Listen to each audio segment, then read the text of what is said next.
There is a retired postman in Kochi on the southern coast of Shikoku who has lived alone since his wife passed 7 years ago. His apartment is small, his pension is modest, his days are unhurried and almost entirely his own. And if you spent a single day with him, you would notice something difficult to name but impossible to miss. He is not sad. He is not lonely in the way you might expect. He is, in a word, settled. The kind of settled that most people with far more money, far bigger homes, and far busier lives somehow never manage to reach. He does not meditate. He has not read a self-help book in his life. What he does have, embedded so deeply into the texture of his days that he would struggle to describe them if you asked, are 8 tiny habits. None of them takes more than a few minutes. None of them costs anything. And together, quietly, over years, they have shaped a life that feels like his. And somewhere right now, someone with every advantage, health, income, family, a home full of nice things, is sitting in the middle of all of it feeling vaguely wrong, not unhappy exactly, just slightly out of alignment with their own life, rushing through days they cannot quite remember, ending weeks they cannot quite account for, living a life that looks right, but feels like it belongs to someone else. What if the distance between those two people has nothing to do with circumstance, and everything to do with 8 almost invisible habits that quietly change how a life feels from the inside? By the end of this video, you will know all 8. Habit number 5 is the smallest on the list, less than 10 seconds, and it is the one people tell me they feel the most. And habit number 8 is the one that explains why the other 7 work at all. Before we begin, a word about why tiny matters more than big. We have been sold the idea that meaningful change requires meaningful effort. The big overhaul, the dramatic transformation, the new system that rewrites everything, and most of us have tried enough of those to know how the story ends. A burst of energy that lasts a week, a slow fade, and the quiet shame of another thing that did not stick. Japan has a different idea. It is called kaizen, and it means continuous improvement through steps so small they barely feel like movement. The principle was formalized in manufacturing, but its roots are older than any factory. It comes from a simple observation about human beings. The brain resists large, sudden changes and reads them as threat. But it absorbs small, consistent shifts without resistance, integrates them silently, and produces results that look wildly disproportionate to the effort that went in. 8 habits, each one almost absurdly small, each one waiting inside the life you already have. Let us begin. Habit number 1, greet the morning out loud. Before anything else, before the phone, before coffee, before a single decision, say good morning, out loud. To the room, to the window, to the day itself. In Japan, the phrase Ohayo gozaimasu is spoken not as a greeting to another person alone, but as a declaration. The day has begun. I acknowledge it. I am here for it. This sounds like nothing. It is not nothing. Research on what psychologists call self-affirmation suggests that small, spoken declarations can prime the brain's orientation for the hours that follow. A morning that begins with a conscious verbal acknowledgement begins differently from one that begins with a silent fumble toward a screen. You are placing yourself inside the day rather than letting the day drag you into it. You may feel foolish the first time. That is the resistance of a brain that is used to beginning the day in silence, already on autopilot. Push through the awkwardness once. By the 3rd morning, it will feel natural. By the 10th, skipping it will feel like forgetting to open the curtains. Say it tomorrow, out loud. Before anything else, notice how the first 5 minutes feel different when the day has been formally welcomed. That is habit number 1. Habit number 2. Straighten your shoes when you take them off. In Japan, when shoes are removed at the genkan, the entryway, they are placed neatly, toes facing outward, side by side. Not kicked off, not left where they landed, placed. This is not about tidiness, though it produces it. It is about the practice of finishing an action completely before moving on to the next one. Kicking your shoes off and walking away is an action left incomplete. The body moved on, but the task is still open. Placing them neatly closes the loop. And a nervous system trained 3 or 4 times a day, in the habit of finishing small actions, cleanly carries that habit, unconsciously, into larger ones. The way you do the small things is the way you do everything. And this is one of the smallest things there is. Watch yourself with this one. The first few days you will catch yourself halfway across the room, shoes left behind, and have to walk back. That walking back is the entire practice. It is the moment you choose completion over convenience. And within a week, your hands will do it without your mind being involved at all. Straighten your shoes tonight. Not because the shoes matter, because the habit of completion does. That is habit number 2. Habit number 3, carry a handkerchief. In Japan, the pocket handkerchief, the hankachi, is carried by nearly everyone, every day.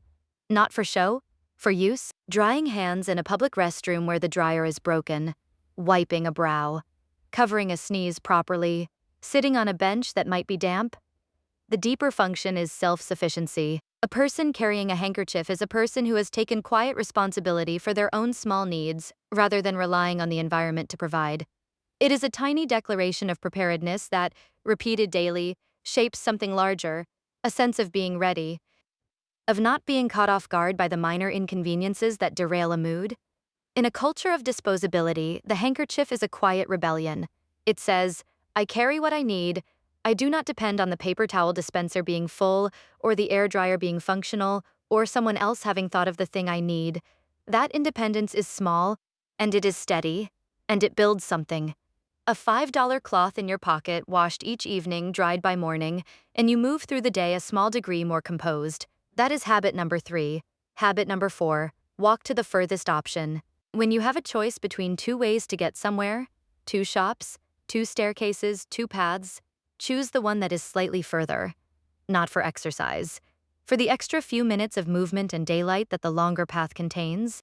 In Japan, daily walking is not a workout scheduled into the calendar. It is simply how people move. The station is walked to.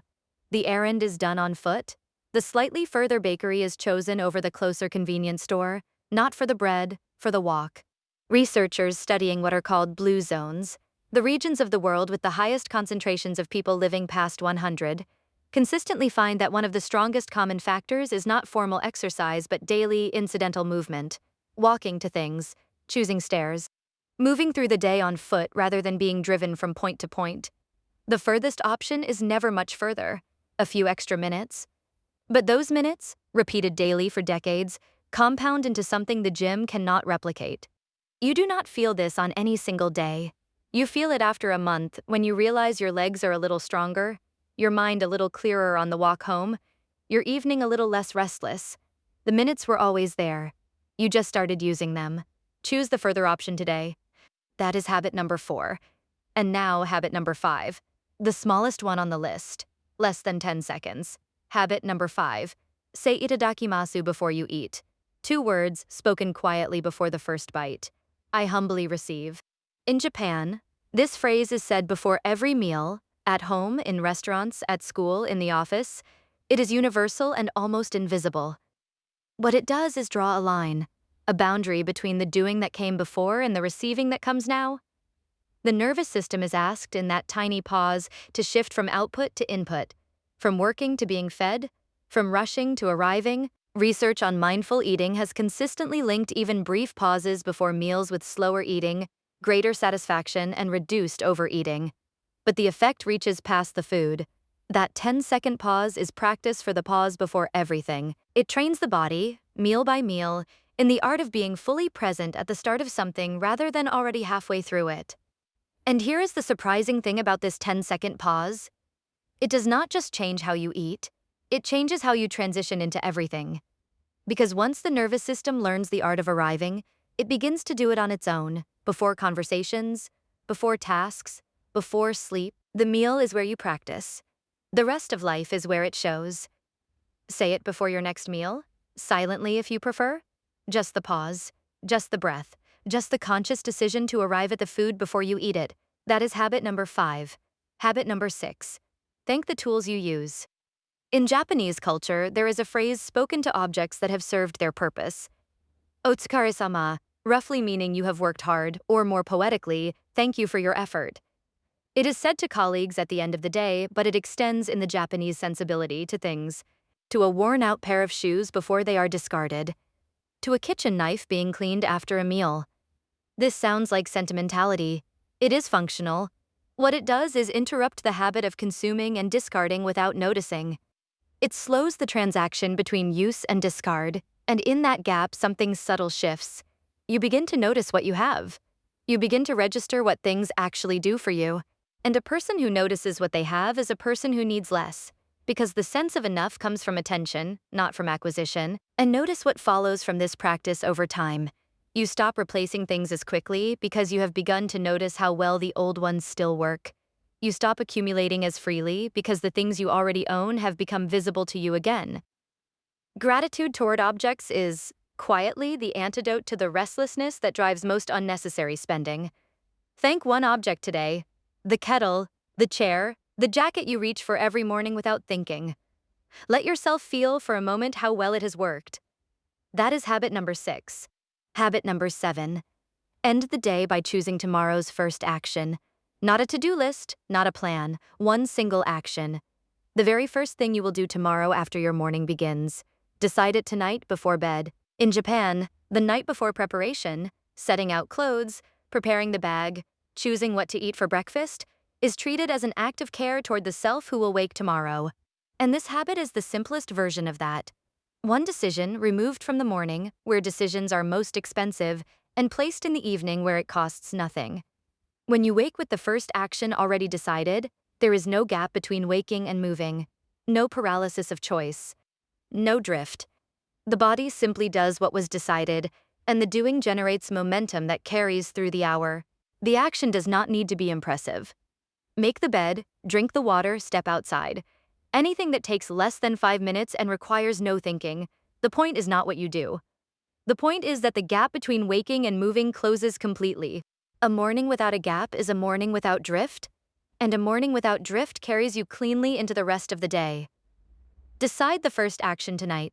Write it on a note by the bed if it helps. Let the morning find you already in motion. That is habit number 7. And now, habit number 8. The one that explains why the other 7 work at all. Habit number 8. Treat your ordinary life as if it is worth doing well. In Japan, there is a word, mottainai, that carries a weight no English word can match. It expresses a quiet grief at the thought of something valuable being wasted. Not dramatic grief.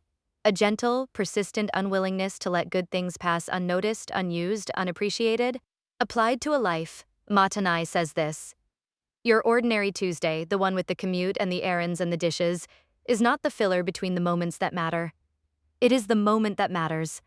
And to rush through it, numb to it, waiting for the weekend or the vacation or the retirement that will finally make life feel real, is to waste the only thing you cannot get back. Every habit on this list is an expression of that single idea. The morning greeting says this day matters enough to acknowledge. The straightened shoes say this small act matters enough to complete. The handkerchief says this day matters enough to prepare for. The longer walk says these minutes matter enough to inhabit. The pause before eating says this meal matters enough to arrive at. The thank tool says this object matters enough to notice. The chosen first action says tomorrow matters enough to prepare for tonight. And mottainai, underneath all 7, says the ordinary life you are already living is not waiting to begin. It has already begun. And it deserves, quietly, consistently, every day, to be done well. The postman in Kochi does not know this word as philosophy. He knows it as the texture of his days.